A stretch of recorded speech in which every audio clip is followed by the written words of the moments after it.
chance to read it. I'm sorry. I'll just Nope. listen to y'all.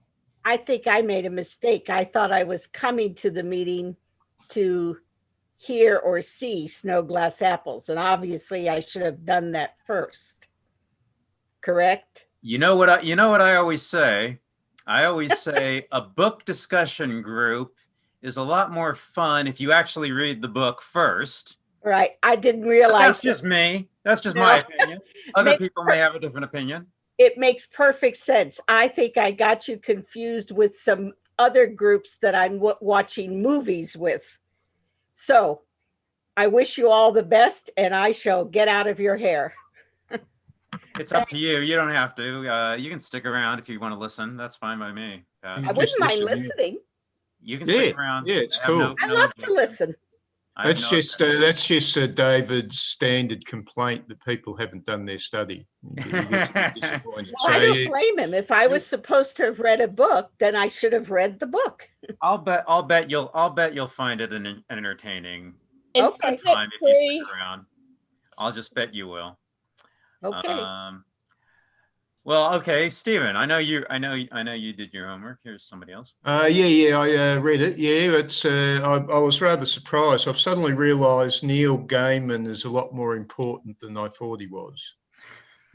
I read his book on Norse mythology, and the name never clicked when I was looking at the comics, which was Really? a very, very nice little treatise of the Norse mythology, if you've read it, which was quite popular. I haven't read it. I want to get to that.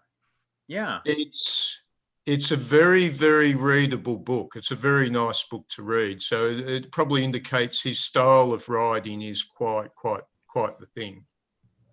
That's cool. That is true about Gaiman. He does have a very smooth prose style. It's very easy to read him. It's very slick. It's just like Grease. You just slide right through his sentences and his paragraphs. Yeah, that's nice. Nice about him, actually. He didn't do the illustrations. It seems that was the work of somebody else. No, I've seen his drawing. He's not bad, but he's not that expert. He's not artistic on this level. No, we're dealing with Colleen Doran, and we'll get into the art. We'll definitely get into his Metallia. Hey, Metallia. Now, most of all, what was this a story about? Here's your big question. Yeah, well, I'm interested. What was the key character type? The key character type which was most important to this storyline. Well, let's see. Well, I mean, the main character made a lot of mistakes, didn't she? This is a story about witches. Yeah. And I was shocked and dismayed to discover just 3 years ago, reading on catching up with Norse mythology, that a huge amount of witch lore which is used in Hollywood is a straight and out rip-off, particularly of the witches in Norse mythology, which are quite strong, quite powerful. Of course, you have witches in all the mythologies. I mean, Ulysses found his witch. But some of the very characteristic witch stories are Norse mythology. Now, in this case, the evil Snow White. There's two witches in this. Well, there's probably more, but two essential ones was Snow White and the Queen. Yeah. And both are based on two main witch characters from Norse mythology. Snow White's based on a witch called Agraboda. Okay. Which both of Agraboda was burned, but never arose. But her heart failed to burn, and Loki ate a piece of her heart. Yes. Hence, yes, all the disasters of man arose. Yeah. And the Queen was based on a witch called Golvi, who apparently came after Agraboda. Agraboda means bringer of grief. And Golvi, now this is famous. This shows you that we don't know, for example, in the case of this comic, why was Snow White a vampire? We know that she had a mother who looked foreign. You know, the race of this country was all Nordic types. When you see these dark types creeping in, you know there's something foreign. This is a dual aspect of Norse mythology when you have the two races, the Vanir and the invading Aesir. And for example, Golvi was a member of the Vanir race. So it seems to indicate that this original blonde-haired race are the Vanir and this invading group are the Aesir. And yeah, well, now this is the interesting thing. We don't know what made Snow White a vampire. So there's a story in the background there we don't know about. And also the story hasn't ended. You know why that is? No, I'm not sure what you mean. Well, the famous thing about Golvi, she had a superb ability for a witch. She was fireproof, it seems. She was burned 3 times to ashes, but each time resurrected from her ashes. Oh, I see. And the Aesir gave up burning her. So we know, if my prediction is right, that if the queen is based on Golvi, she's been thrown into the furnace and burned to ashes. Mm. She might come back in the next edition. Interesting. Okay. No, I don't. I'm sure I didn't. I've never heard those particular stories, those myths. Huh. Okay. Doesn't that come from Hansel and Gretel throwing her in an oven? Well, those were Grimm fairy tales. Oh, okay. Well, yeah, we don't know if the witch ever managed to get out of the oven after she was burned.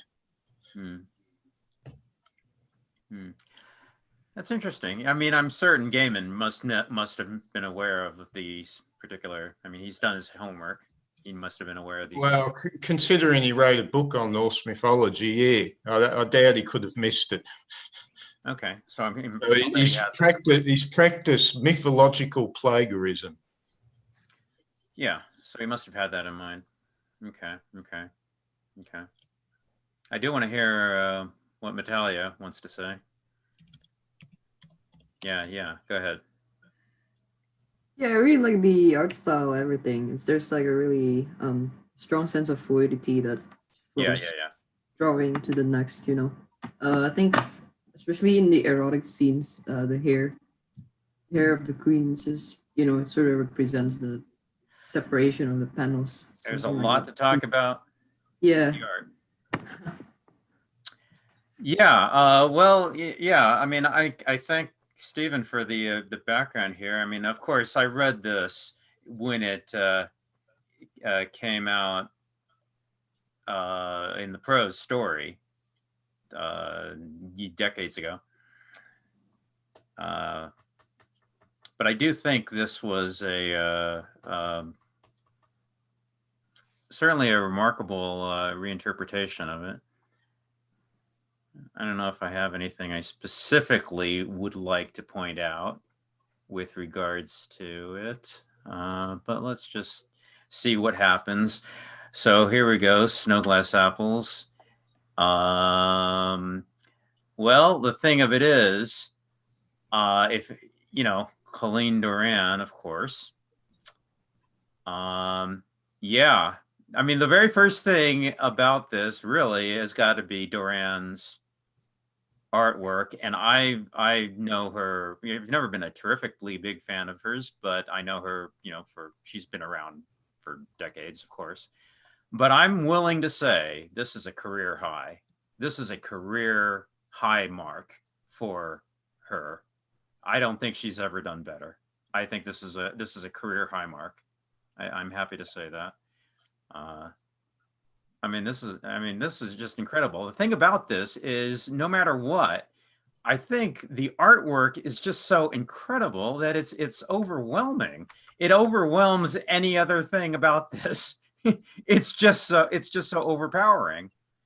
I mean, clearly that's what they were going for. You see in the notes about what the style was, about the Arthur Rackham influences and that kind of ornate, decorative stylisms, but it's just so overwhelming. It's like opera where you have light and music, and it just overwhelms the senses. It's just overpowering. I mean, it's the only thing you can even notice. Really, you don't even notice the story. Almost, it's just the artwork is just so lush and detailed and just amazing. I mean, yeah, it just kind of knocks you out. It does for me anyway. I've never been a big fan of hers, but wow, this just knocked me out for certain. I mean, look at this thing. My goodness me. Yeah, I mean that's it's just the obvious thing that just obviously stands out, and it just seems to me, you wonder, is there a match with comics? You have to ask, is it a match of content and form? Is the content, the narrative, the story matched well with the pictorial image? You know, and it's just, I'm not even sure if I could answer that on this case. I don't know. I mean, it seems like the art is just so, exists on its own almost. You know what I mean? It almost doesn't seem like the story even matters in the slightest. And I'm not sure that was the point they were going for. You see, that's what I'm saying. That's why I'm uncomfortable. I wonder if the art is not too much in this case. If it could have been scaled back a little to allow for the story to speak for itself. But maybe that's just me being ornery. Maybe it's fine. But it just seems to me that's the only thing you notice here. Everything else is secondary. But anyway, I just wonder, if there was a good marriage of content and form. But maybe no one else worries about stuff like that. Maybe that's just me.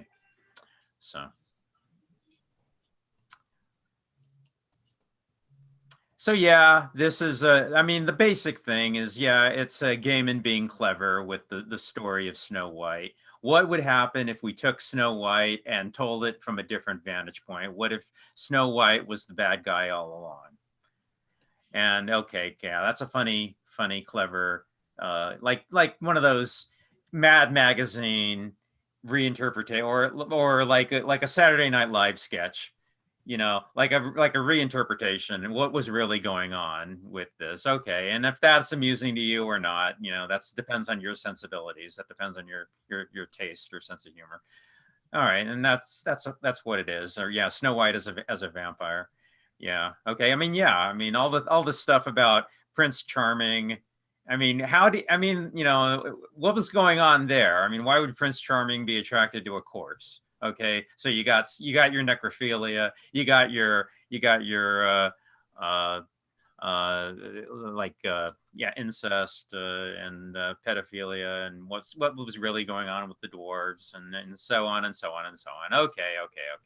Yeah, it's taking this kind of postmodern view of these old classic stories, and yeah, we've done that before. It's just a question of, is this amusing, or a different take, or if you find it entertaining, and so on and like that.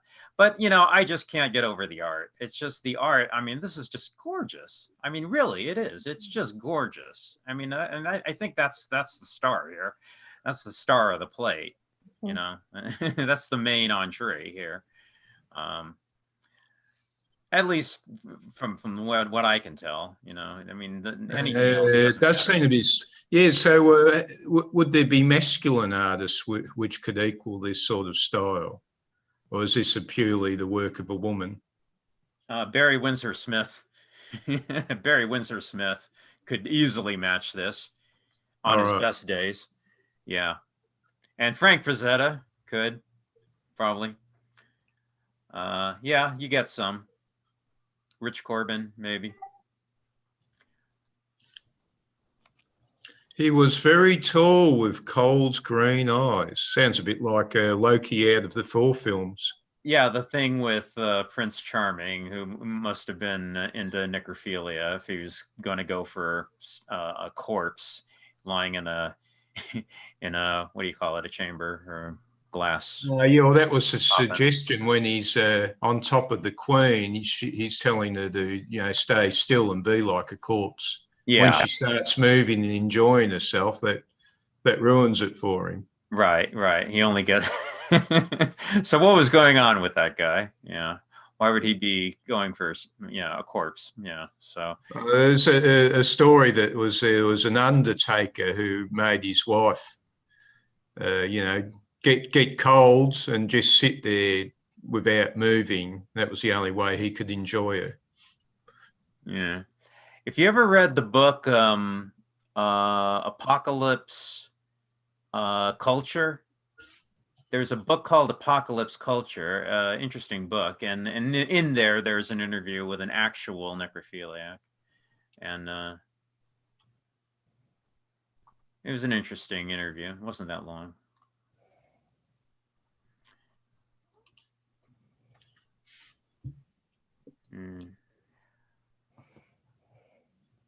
Well, a key feature of Norse mythology was the contrast between the two realms of the icy north and the fiery south. Okay. Yeah, probably if you're living in that. Okay, here's a scene. All right, the goose grease begins to melt and glisten upon my. This is this is a little bit out of sequence. This is the Queen being burned, because she's been stripped and her hair's been shaven. Yeah. And she's succumbing to the fire. Yeah, so you're right. We didn't get a real explanation for what was going on with the princess. I mean, most times, this is intended to be a horror take on the classic. What was going on, and the supernatural element, may or may not have a real explanation. What was she? Was she a vampire, or where did she come from? What was going on with her? Well, she's clearly a vampire. Yeah, it's because she killed her father by sucking his blood repeatedly. That was the thing. The father had all these wounds over him, and even his sexual parts had the bite marks of the blood sucking. That eventually destroyed his life. Yeah. So, and here's, Carrie Clark. That was where they were going with Aubrey Beardsley. Yeah. And I know, Natalia, you must have enjoyed the behind the scenes extras here. Yeah. Give you some ideas about where you wanted to take things. Yeah. I find the part where the Queen hung the beating heart kind of interesting though. So yeah. So I mean, I'd read the story already. I had not read this adaptation of it, but I'm glad I did. I was knocked out. I'm going to say this is a career high for Duran, really. I don't think she's ever done better. I was never a big fan of her. She did a comic called A Distant Soil, but she's done lots of stuff over the decades.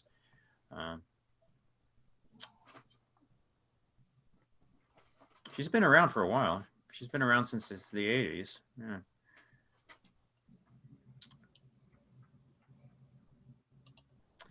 Yeah. So the thing you were saying about a heart, Stephen. Yeah, I just want to point that out. Yeah, that's true. The truth about hearts, they're incredibly tough. They're very, very tough muscles. Very, very, very, very tough. They're like four times the strongest muscle. Tissue in the body. Didn't realize that. Yeah, they're very, very tough. And so if you burn a human body, the heart will not burn. They'll resist burning much more than the other tissue. Yeah, resist. It has to be really hot to burn. But if you burn a human body to ash, and then you are left with the heart muscle, and everyone thought, oh, that must be a supernatural evidence of a witch or something or other. But no, it's just the heart is a very tough muscle, and it's very strong. It has to be for what it does. Pumps all day. Of course, in older times, people used to eat all the organs, so the heart was one of the ones that got consumed. Yeah, and so when the heart is left, after you burn a human body, and then nobody understood why, but that's why. Oh, yeah. You often have the story of the heart being detached from the witch in the modern stories, but this seems to originate, I'm not too sure, but I know it happened in the case of Agraboda. When she was burned as a witch, her heart remained, and yes, Loki took a little bit of a bite, and well, his wickedness exceeded no bounds after that. And of course, in this story, a guy who looks like Loki out of the latest Marvel 4 films, oddly enough, is the one that brings the Agraboda figure back to life, which never happened in mythology. She was killed once and she didn't come back. But Golvi was burned and then arose from her ashes, which was used. I think the best scene I ever saw where that was redone was Cowboys and Aliens. Remember that film? I remember it. I didn't see it, but I remember. Well, it's story-wise, it's interesting. It's actually a very interesting film. It's a story where alien invaders invade the Old West, and they're after the gold. They're actually a scouting party. They're aliens who are miners. They come to Earth and they strike gold on Earth. And there's an alien woman who who had suffered at the hands of these aliens. Her world had been destroyed. So she comes in the form, creates a human female form to try and warn the Earth people about these aliens. Now, she pointed out that this mining group are scouts. If they get back to their own mob and they find out there's gold on Earth, you're done for, you're finished. So you have to wipe these guys out to win. Now, there's a part where she's dies, and you have the Cowboys and Indians together fighting the aliens, and the Indians throw her on a funeral pyre. And they're all arguing, though. The Indians and the Cowboys are all hate each other, and they're all arguing and saying, listen, and suddenly you have this magical effect where the fire's still going. It suddenly flares up, and the woman reconstitutes herself, and descends naked out of the fire. And she warns them both that you're going to have to put aside your differences and unite to defeat these aliens, because if you don't, you're goners. There will be no survivors. Had the James Bond character in it, had Harrison Ford in it. Yeah. Had that guy who was always playing Indians in it. I don't know if he's still alive. No, he was an Indian that was always playing Indians. I know promoting that film was the only one time Harrison Ford ever attended the San Diego International Comic-Con. Well, it's probably a film that will appeal to our type of people. I don't know if a general audience would go for it. Yeah, I heard that. I think I remember it didn't do very well in the box office. I think I remember that.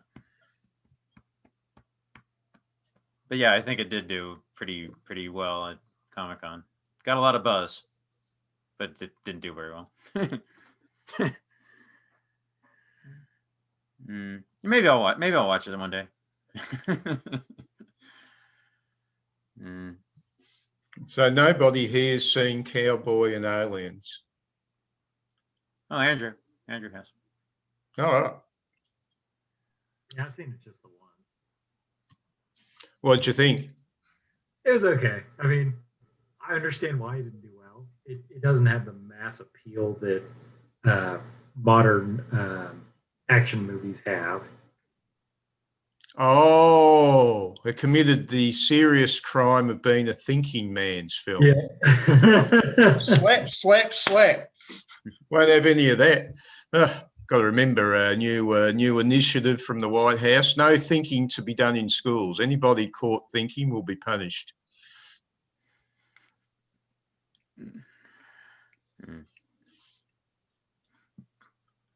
Well, it's interesting because we are going to be doing a lot more Norse mythology. Now this week and now next week as well. So you'll have a lot more to tell us next week, Stephen. Oh, okay. Considering I have looked into Norse mythology a bit in the last few years. Yeah, I mean, back when I dived into it, it was a long time ago. Long time ago.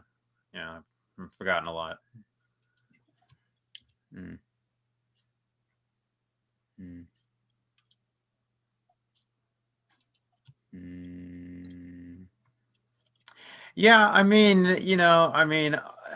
okay, here's the thing I keep hammering on this, because while I keep saying this is a career high for Colleen Doran, it's definitely not a career high for Neil Gaiman.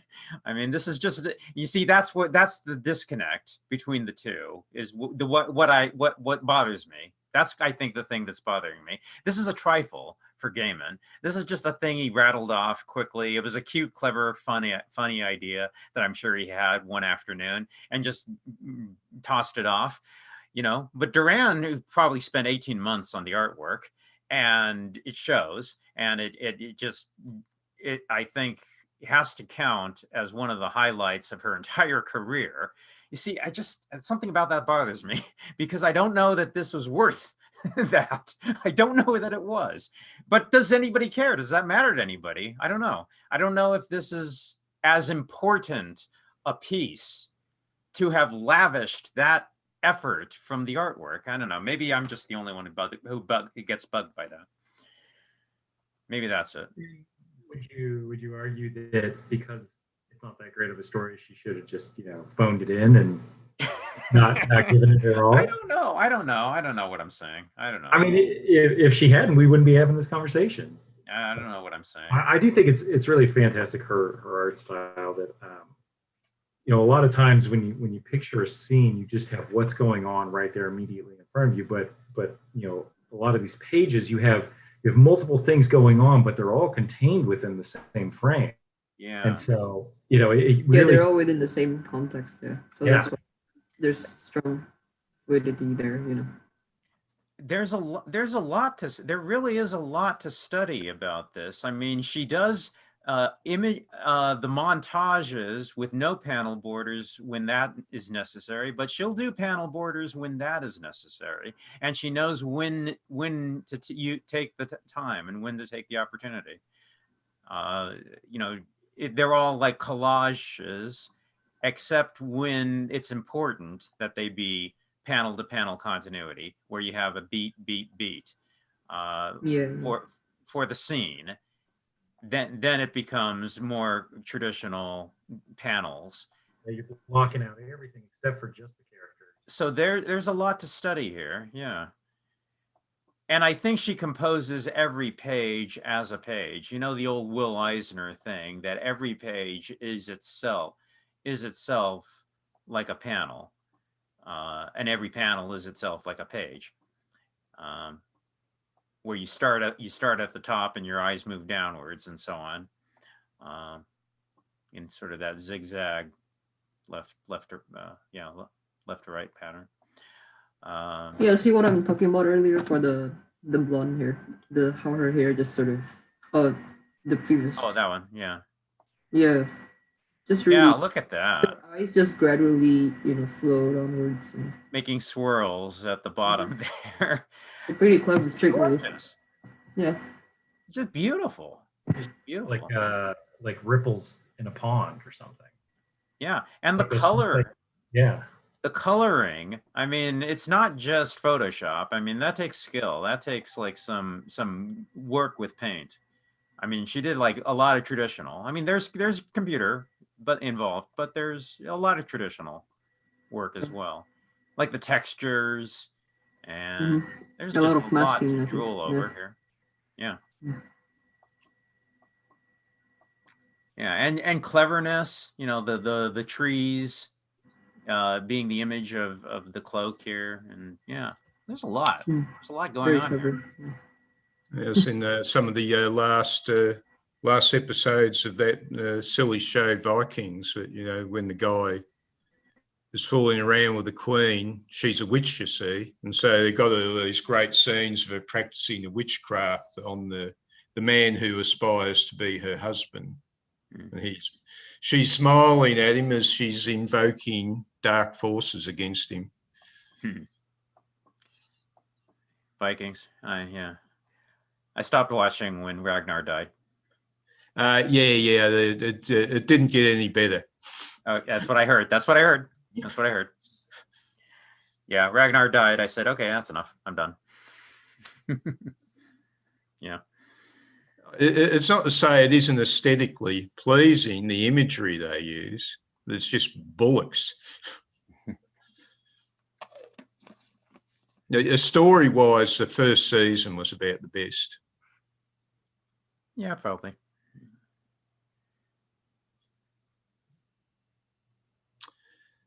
Of course, the major theme of the witches that rise from the dead is the defeat of death.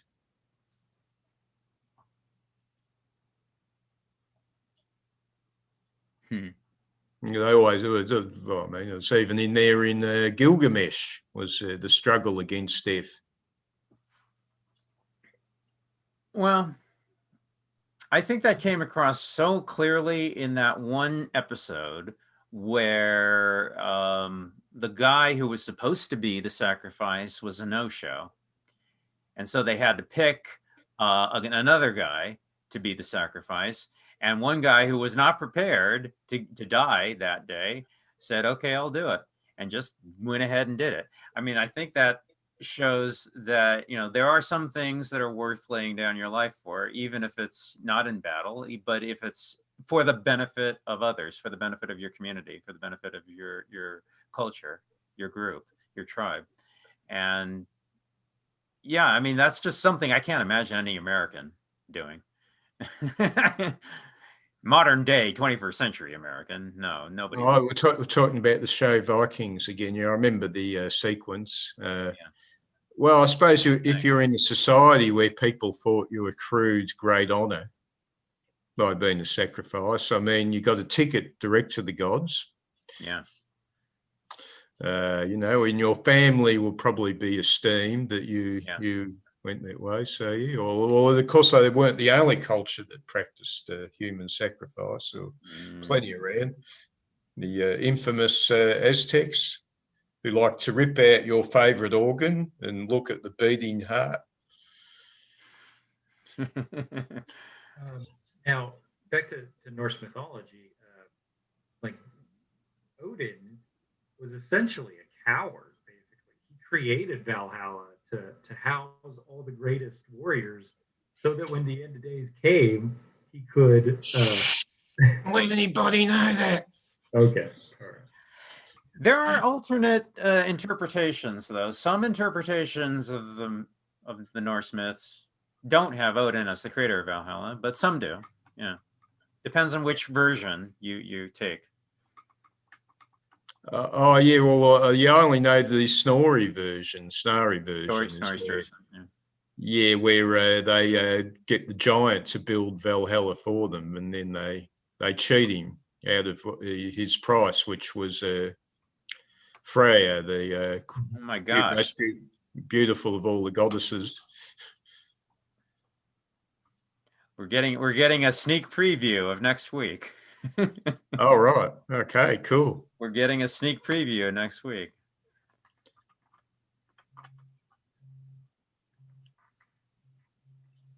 No, I didn't intend that to be the case because I had something else planned for this week, but we all decided on snow glass apples, and then here we are. Okay, so but that's of course the important point about Snorri Sturluson, one of the great politicians of medieval Iceland, was never fought a battle in his life. He had his henchmen do all his fighting for him, and he was accused of being a coward. But this must have been the fact. There were plenty of Viking leaders who probably were more gifted with the mental savvy than fighting it out on the battlefield, and got other tough guys to do their fighting for them. If anybody wants a really good novel recommendation, A Boat of a Million Years by Poul Anderson. Science fiction, but really good book. But in there's one chapter, and it's not even the main characters, but there's one chapter set in the ancient Norse, Scandinavian areas. But it does talk about two warriors and how they died. And it's only one chapter. They never appear again in the entire novel. But but the whole novel's really good like that. So if you want a really good book, read that. So what's the name of it? Boat of a Million Years by Poul Anderson. Boat of a Million Years. The best novel ever written about immortals. I will say that. Okay. Really, it's going to beat out Twilight for you?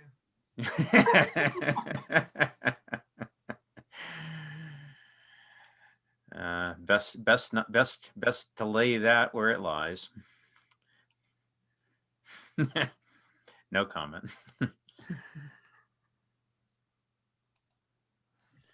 Now, Stephen, you mentioned Gilgamesh earlier. Wasn't Gilgamesh the story about trying to find the golden apples or the apples of immortality or something? I forget. It was a plant. Gilgamesh had this mate called Enkidu, I think his name was, and the gods sent the bull of heaven to punish Gilgamesh for his or whatever his discretions against the gods, and in the battle, Enkidu was killed, I think. Oh, that's right. That's right. And Gilgamesh was so heart torn that he goes off to find an answer to the death. So he goes to find the Noah of the story. That this story has an equivalent to the Noah, and Noah, he's the oldest man on earth, and he had an immortality in this story. And he says, well, there's this sort of a weed that grows at the bottom of the lake. And so Gilgamesh dives down, grabs the weeds, but falls asleep somewhere, and a snake comes out and steals the weeds. So he's unable to revive Enkidu back to life. So it's the oldest known story in human history. One of the oldest known is the struggle against death, the inability to accept death. I mean, pretty much every religion is their solution to, you don't have to worry about dying. There's something that happens after it. Well, our entire basis of probably culture and civilization has its roots in the struggle between life, the finality of death, that man is a knowing creature, and unlike other animals, is completely aware that he's going to die. And well, you look at the pre-axial age, you've got your Bronze Age kingdoms, your Egypt and your Hebrews running around smoting people and all that. That seems to be the basis of religion, is the struggle between spirit and matter, the struggle between life and death. And that predates the axial age philosophies, which the axial age philosophies have taken that as a basis, but have really created true philosophy upon the basis of what was essentially a type of religion.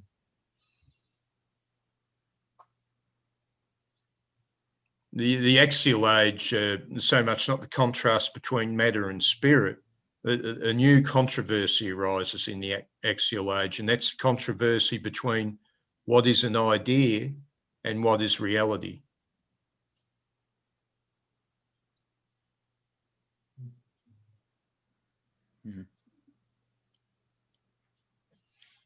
So I don't know. So we've got to ask here: how did Snow White in this story? Did she have another name, or were they a bit skint on names in this one? I forget. And she was just called the princess, wasn't she? Princess something. Yeah. So how did she become a vampire? She said she seemed to have been a vampire from the very beginning of her birth. She killed her mother. Right.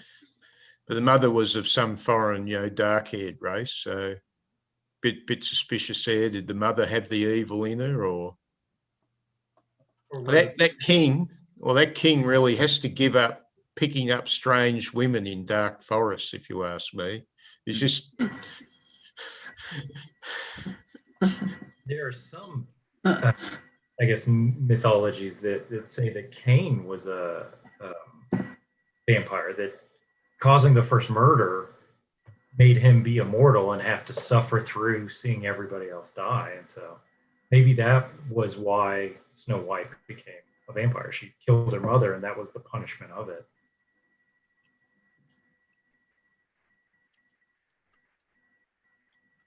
Oh, okay. So you're saying that in a sense her birth initiates the wrong rather than pre-existing the birth. Right. Yeah. That she'd been a bad number before she was born instead, but her cause of her mother's death became the sin. Okay.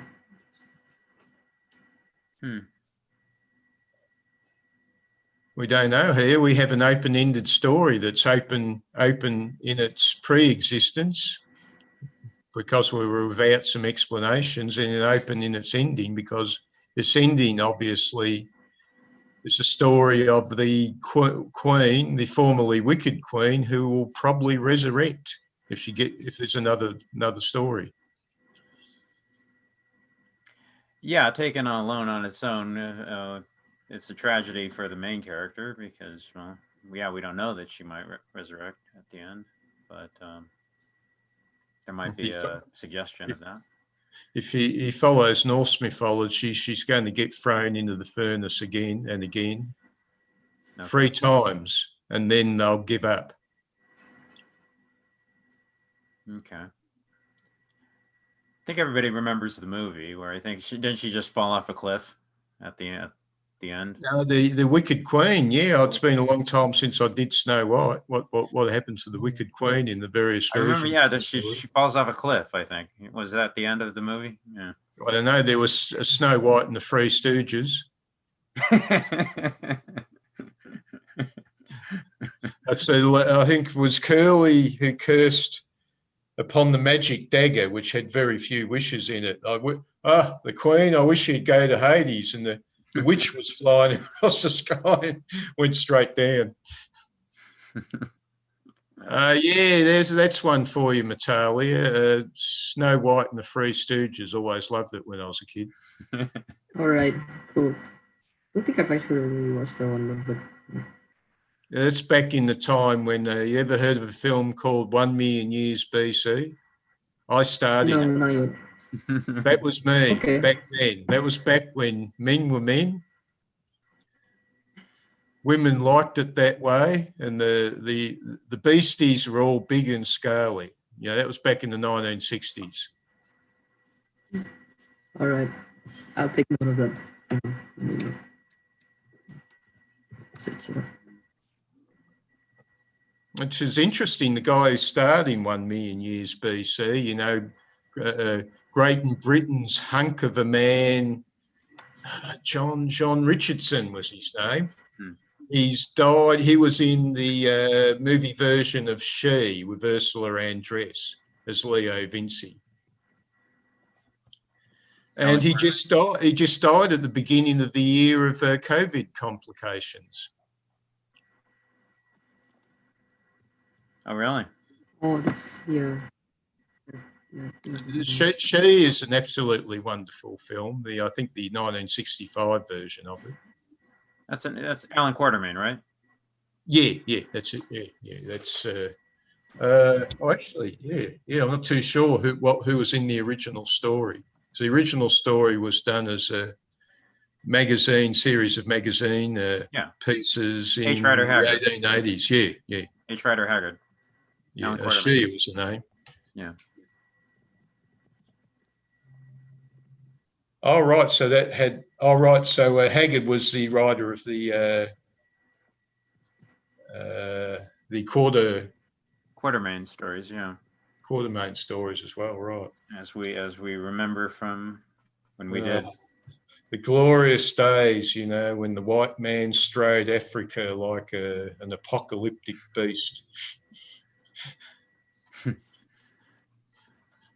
To bag his last quarry.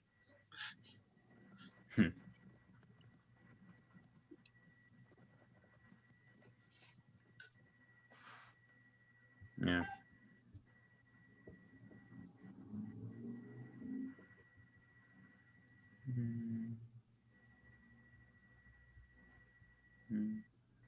Well, as I said, at least this was short. Wasn't as long a read as we usually do. I know it's hard to choose things for only a week, but it was short.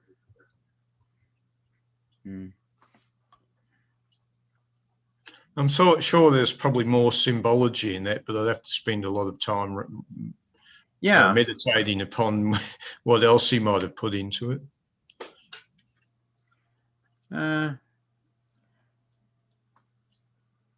Yeah, I mean, just how much can you get out of twisting the Snow White story into a different interpretation? You could probably do that with all sorts of different stories. But I think that's part of the idea as well, that stories are open for interpretation. You can always spin things a different direction if you'd like. I mean, that's an important lesson. We all know that these days more readily than ever.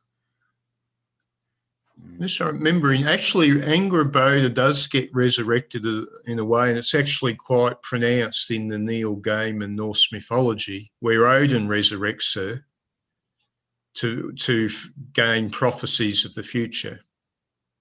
Who resurrects her ghost? So I guess there's only a ghost which is resurrected. It's quite an interesting thing. You've read the book before. You've read it, have you?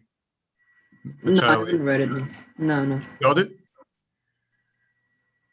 Oh no, I was just asking that. So you've actually finished the Norse mythology book? Yes, I have actually. Well, you didn't. Okay. It's been going cheap often, in your mainline Kmart's and all that sort of thing. I think you can sometimes pick it up for $10 or something like that. Wow. I remember you saying you saw a copy cheap one day. Yeah, I think it's about probably even down to like $10, I think. Yeah. It's Vidura bought a copy. Yeah. Oh, you told me that. Yeah, anyway. But Odin.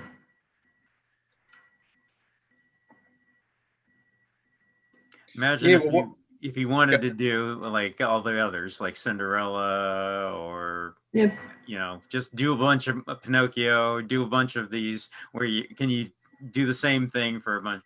But I don't know. You see, it's just that would get old really quickly. It seems to me. How much can you mine that particular? But maybe. Isn't Chucky basically the twisted version of Pinocchio?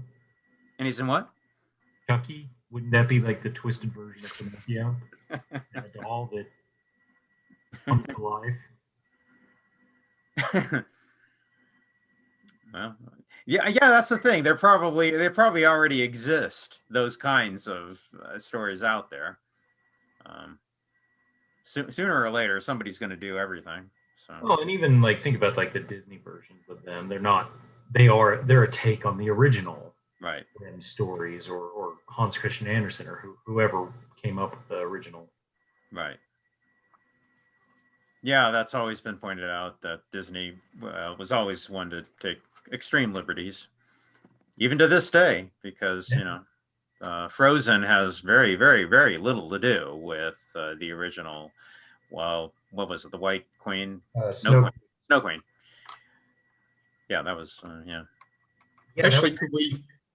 Oh, sorry. Go ahead. No, go ahead. Yeah.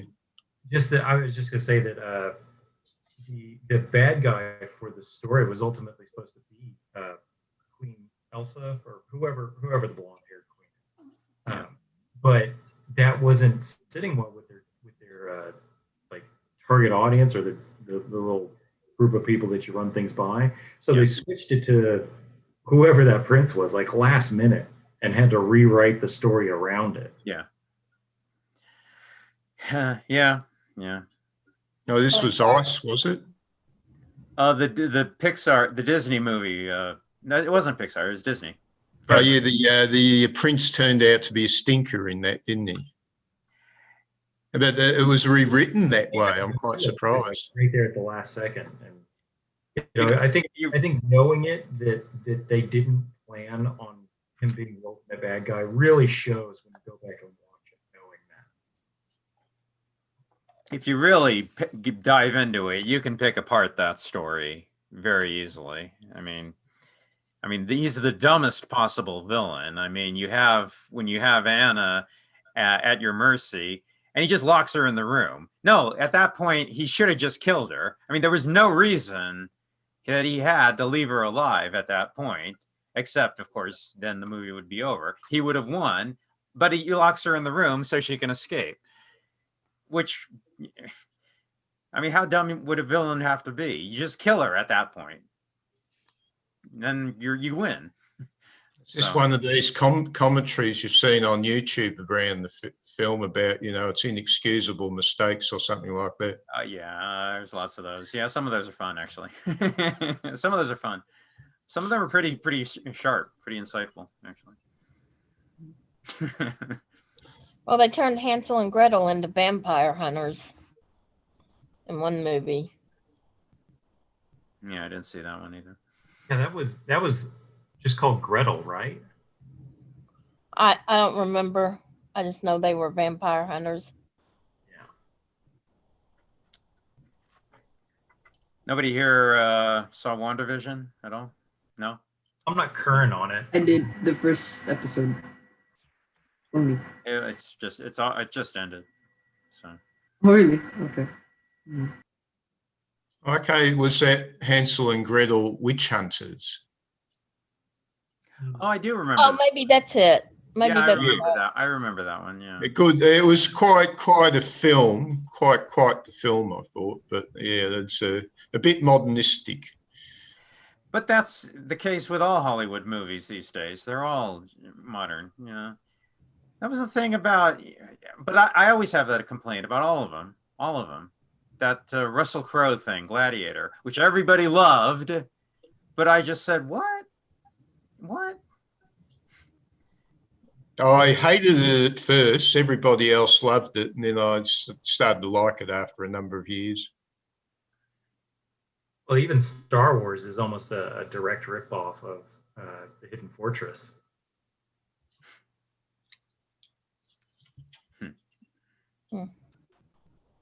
Oh, the Kurosawa film. Never seen the Kurosawa film. Have you? Magnificent Seven is Seven Samurai. Oh, yeah. I've seen the Seven Samurai, and what was the other one? Bimbo or something like that? Jimbo or? Yeah. That in which Clint Eastwood takes out in the Fistful of Dollars. Did you know that 50 Shades of Grey was really a rip-off fan fiction of Twilight? Yeah, I think everybody knows that. I think everybody knows that. I tried reading that book. I wondered what were they all on about. So I read the first 100 pages and thought, this just isn't worth it.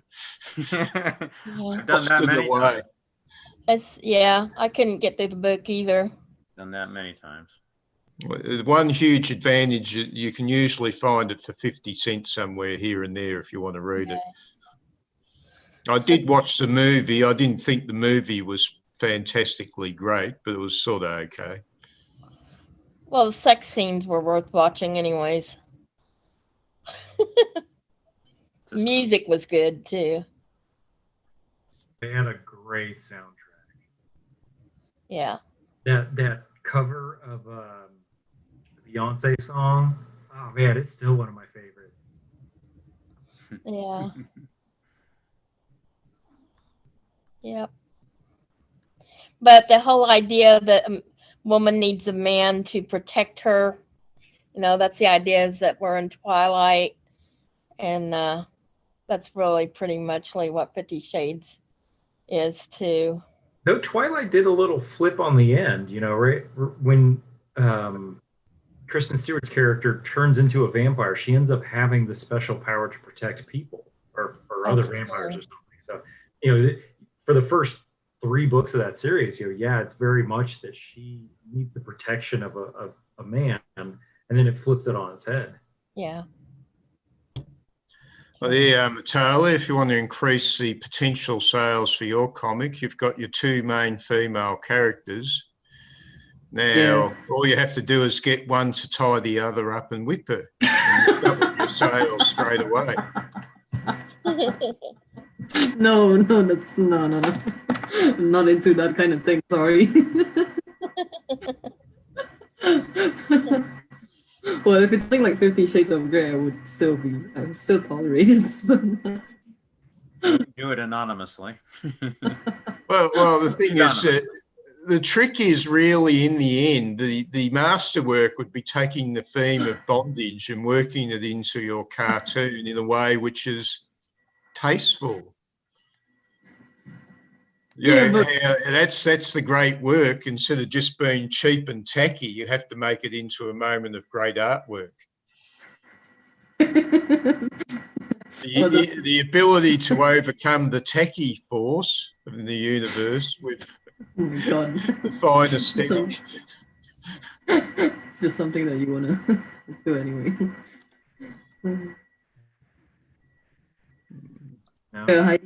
So you're not with whips, Matali. Could you suggest anything else? Sorry, I'm not. You're not really into using whips on your characters in the comic. So would you go some other path? What kind of vibrator? Something. Making characters relatable, you know. They didn't have vibrators in the Middle Ages. All right, I forgot about that. Wasn't like the old school ever discovered like a stone dildo or something? Yeah, we believe they existed. So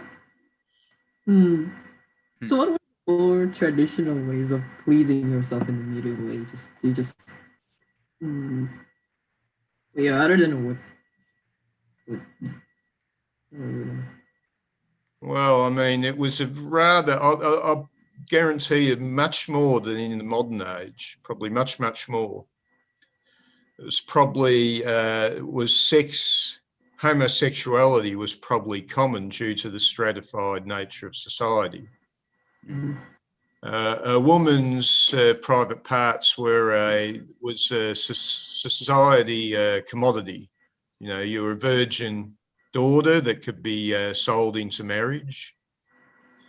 And so the sexes didn't associate as easily as is believed as occurring today. So, for example, you know, young women would work in the fields, you know, doing whatever work young women could do. So young women would be sent out as a gang away from their parents, but not really allowed to have male company, which even if they wanted it, they realised was a very risky form of sex. So you could quite imagine it would have been a very common thing for the young women of older eras to engage in lesbian activity, even if they were straight. Going back to like the Bible, it only says it's a sin for a man to lay with another man in the way that a man would lay with a woman. It doesn't ever say that it's not okay for a woman to lay with another woman. Oh, is that in the Bible, is it? That's Yeah. Wait, sorry, could you repeat that? I couldn't really. So it just says that a man cannot lay with another man in the way that a man would lay with a woman. So, okay. Yeah, lesbianism is not mentioned in the Bible. Exactly. Yeah. Of course not. Because I mean, it wouldn't be seen as like deflowering the woman that way. You know, it's not real, I guess, true insertion. Okay. I think that was the issue that they made with Queen Victoria, wasn't it, when they introduced laws against homosexuality? And she said, how could women do anything like that? Fair enough. My understanding is the entire reason why that became a thing in Leviticus was deliberately as an attack on the Canaanites, whose male priests routinely practiced sodomy. And so they knew by making that a law specifically, that they knew that they were going to be able to exclude the Canaanites by doing that. And so there was a lot of political reasons behind it. Okay, I suppose the same went for bestiality as well. All right, because I specifically think I remember if a woman lays with a beast as she would lay with a man, that, you know, the beast and her should be killed. I think you're right. I think I remember something like that.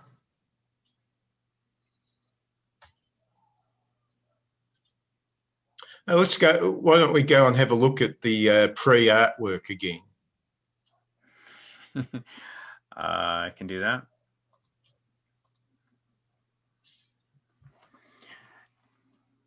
The pre-artwork. Look at that. Look at the cross hatching. I just love stuff like that. Yeah, you could just spend hours. Yeah, me too.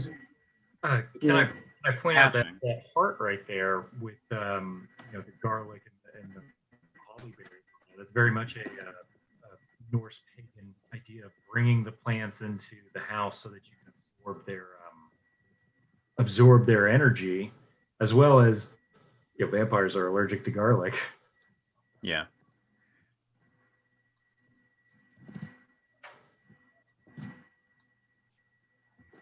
It's the original sketches, the pre sketches is would be worth looking at, I think. I can do that for you, sure. All the way down here. Oh my God, those guys look like hipsters. A lot of good. Hipsters have invaded fairyland. Now look at how simple some of this stuff is by comparison with what it was worked up to. That this person doing their preliminary sketches, yeah, is not going to spend time doing, you know, always the most complex pieces of work. That some of it's going to appear very simple, and this is probably something Matali could take up on, you know, look at some of this stuff very carefully. Yeah, the sketches are. Because you look at some of the sketches are very simple, where they're just trying, the artist is just trying to introduce ideas which they're going to rework later. Mm-hmm. I see. But I feel like you've also got to have, you know, a lot of practice and skill to be able to really form those really. Oh, here we are. He's got the he's doing the what are these lines called? The perspective sort of thing there. Which on one? The body. Oh, let's say anatomy lines, guideline, I guess. Yeah, it's a pretty good one, yeah. Because that's what I normally do before I actually finish. So look at one of the sketches beside it. The heads are just blobs. He's creating a scene, but he's put barely any detail in it. Yeah, but it already forms the concept of it. So yeah, that's something that I have to actually take note. And there we have a guy laying with the stranger, the tall, dark, and handsome stranger laying with the queen. So they both got expressions on their face. Mm-hmm. He's told her to make like a corpse, and that's the only way he can get horny. Mm-hmm. I have heard of this. So this is a known melody. The show now look at this stuff down there, down the bottom here. How simple some of this stuff is compared to the very complex artwork which appears later. Oh yeah. Mm-hmm. Yeah, she draws the original sketches, scans it into the computer, and then works on it on the trace computer. it. Oh, right, okay. Yeah, that's a pretty good trick.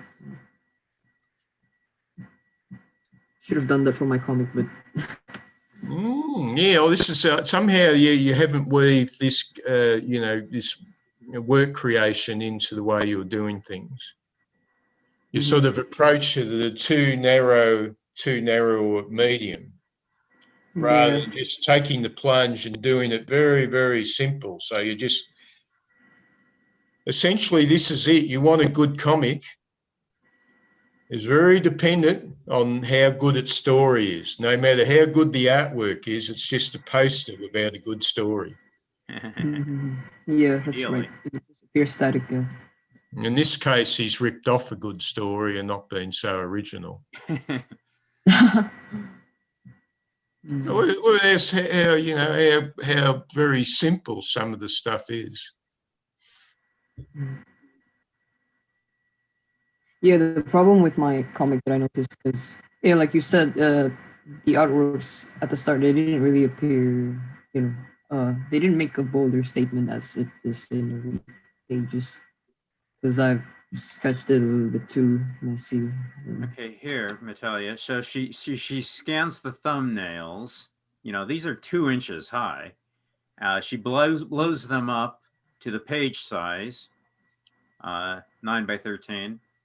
And using a light box, she traces the thumbnails onto the artboard. Right. Very nice. Yeah, and the results are just fabulous, just absolutely fabulous. I mean, she's been around. I've read comics that she's done, for a long time. I've just never really been into her art, but wow, this is just incredible. This time around, I didn't know she had it in her. I really didn't. Oh, this is wait. Hang on, never mind. I just realized the illustrator is a female because it looks very something that. Yeah, composition. Composition is everything. I mean, the composition's got to work. It's got to be dynamic. It's got to tell the story. It's got to be visually interesting.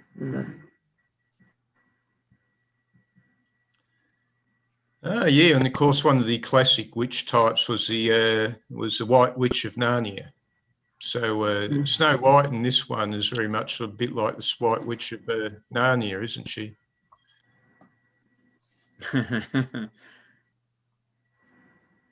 Yeah, I'm trying to remember if there are any. Well, she first appears in the Magician's Nephew story-wise. She's from another planet, and Narnia is a new world created out of an older cosmos, but she manages to escape into that world and become the White Witch. The planet is dying, and she's like the only one that's still alive. The 2 kids, the magician's nephew and his best buddy, they go to that planet, and everything's dead, and then all of a sudden she moves, and they're like, "Oh my goodness, there's a live person here. We should take her back to Earth." And then she ends up going to Narnia. Yeah, I always said charity's a bad principle.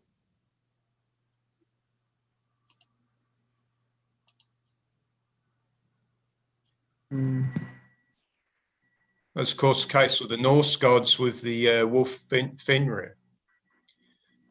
They found him as a little puppy dog, and they thought, what harm could be a little puppy dog? But puppy dogs grow into huge ravenous wolves. Fenrir, the one that eats the moon?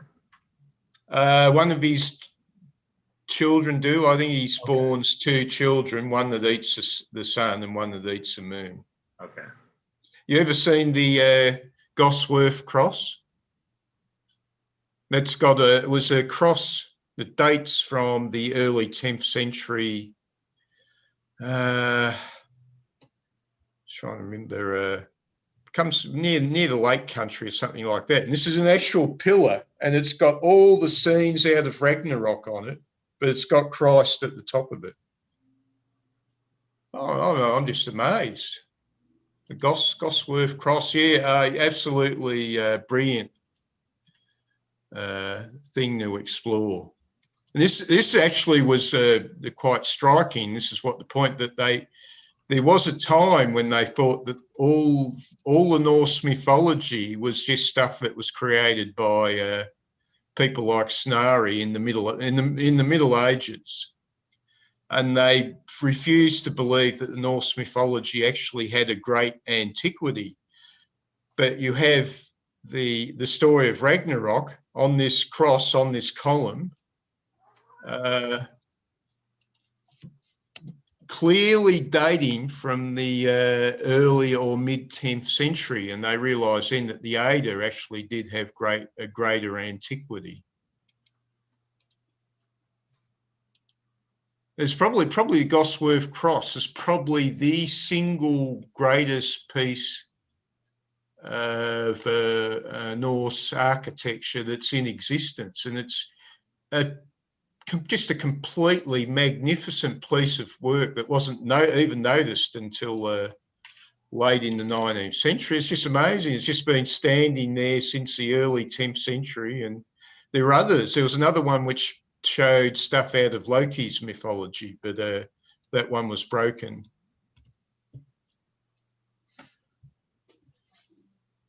You'll find stuff on the net which has the complete imagery, blow-by-blow accounts of the story of Ragnarok. I think the county's name is Cumbria in England. This was now interesting that about the time the cross was created, the Norse Gaels, this was probably the second great Viking invasion of England. The first one was with the Danes. You'd had Viking activity, but an actual massive invasion. This second invasion is not so well known. It's mentioned later in the Middle Ages as occurring in the year 1017. And these Vikings come from the Irish Sea and managed to take over the Danish kingdom of Northumbria.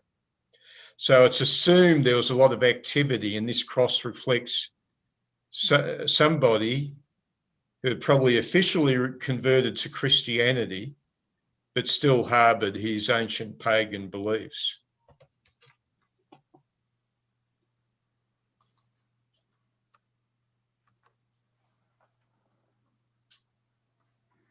That's absolutely amazing. It hardly ever gets mentioned. There's probably almost nothing as significant as that cross.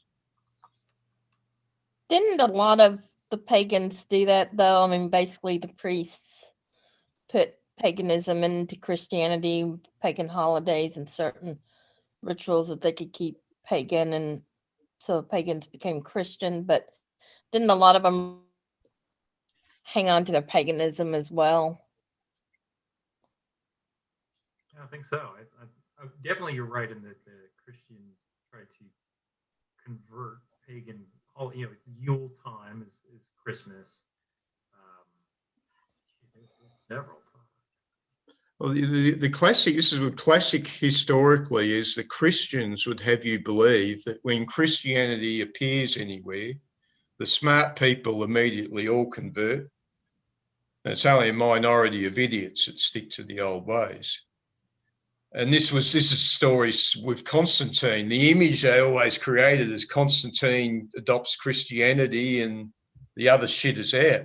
In actual fact, it took a century for Christianity, which had been made the top dog, to finally suppress paganism to an agreeable degree. Or Hypatia, the story of the murder of Hypatia is a century after Constantine makes Christianity an official religion.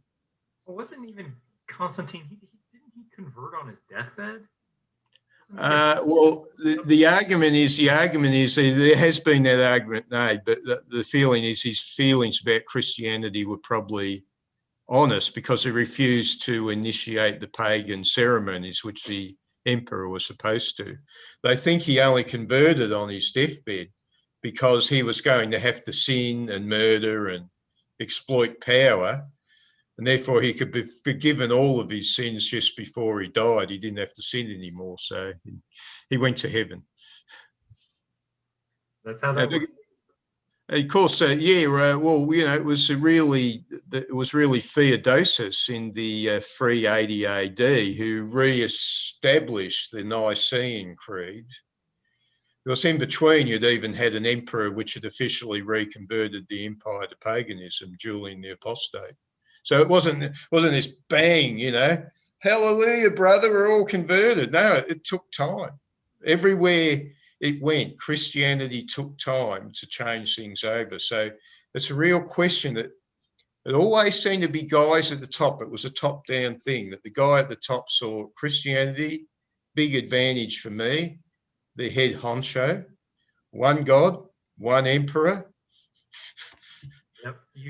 If God is a king, then he has also divined you to be a king and rule over other people. So obviously it makes sense for a ruler to be a monotheistic. Yeah, there's even the passage, you had the Franks officially converted to Christianity in the 5th century.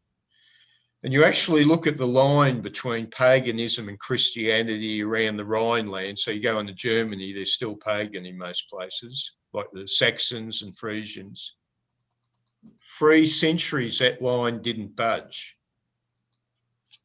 This line of Christianity needs to get a bit hotter and start converting people. It was always, oh, yeah, I'm the leader. Oh, yeah, Christianity's got its advantages. Bang, bang, bang. Anybody who disagrees gets nailed to a cross or something similar, and yeah. Well, and I mean, that was also dramatized too. There in Rome, there were things called what's it called? A martyr. They were martyr novels, basically, and some of the Christian saints may not have even existed. They may have been just fictional stories that people told other Christians to keep the faith, stuff like that.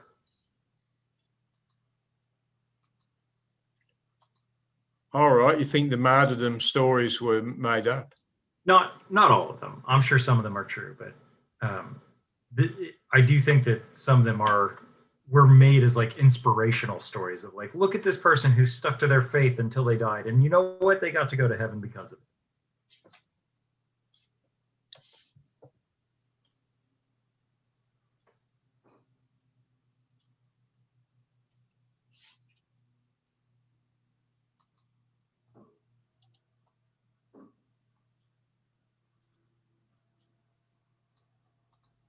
Matalius, you want to show people here your artwork again for your cartoon then? I haven't really progressed because I got a bit of assignments to do. Well, you got a bit of a new audience this time. Okay, sure. Hang on a second. Let's see. I haven't actually fixed the padlock and the. Oh yeah, I see. The number of prisoners.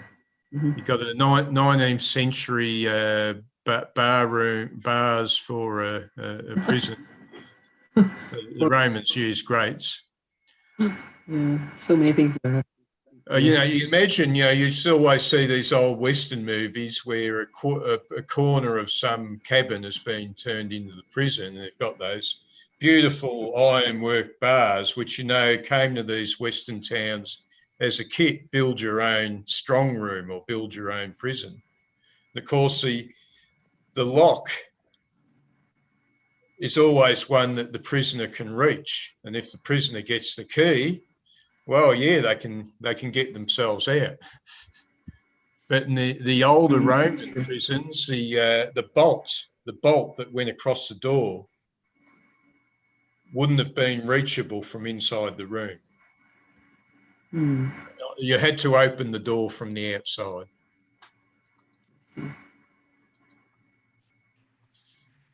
And most of the doors were like, very sturdy wooden. Yeah, like we've discussed before, like wooden doors, right? Generally, the doors would have been made of wood, probably had a central window with an iron grate in the middle, on it. Yeah, I've seen those types. But they might have used iron to strengthen parts of it so it could be less easily broken through. So iron plates could have been on certain strategic parts of the door. Mm-hmm. Yeah, so it would be a bit impossible for Heidi to just grab the... One character's name is Heidi. Yeah, Heidi's the one with the shorter hair. And Velma, you said? Velma, yeah, Velma might be a name. Where does Velma rate amongst ancient Greek names? Yeah, she should be a Greek name, I think. I wanted to name her Fatima, but then it sounds Arabic. So.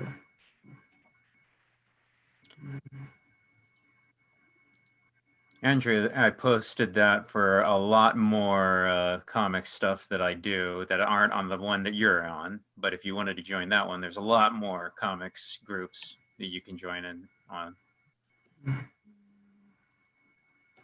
David, do you mind if I share my comic for a bit? Go right ahead. Sure. I think we're done here.